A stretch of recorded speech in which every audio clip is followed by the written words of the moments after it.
him himself as a player, he wanted this, he's got it, so now it's time to let his actions do the talking.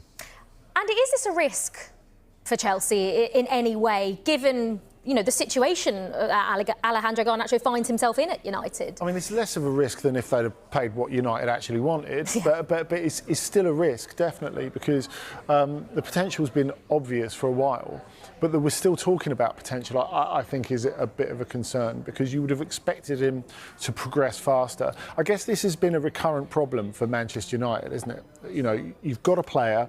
Can you make him into what he really should be? And there have been so many of those players at Manchester United who haven't turned into that player.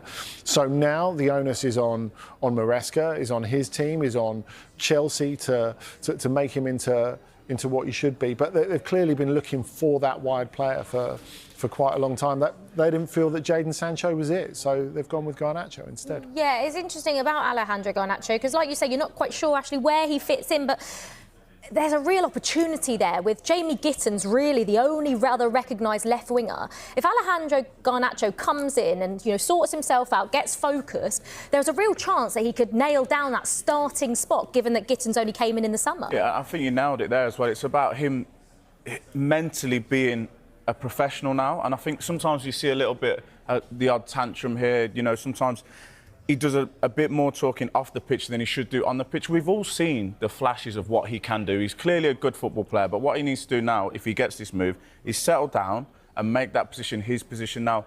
I mean, we was talking off camera before that attacking players sometimes find themselves in and out the squad, in and out the starting 11 quite regular. But for him, he needs to be that good at Chelsea where, because there's an opening there, he starts all the time. Every week he's the first name on the team sheet for that position. But is like we say about the risk, what happens if Alejandro Garnacho doesn't nail down a starting space and he finds himself on the bench at Chelsea? Are we then in the same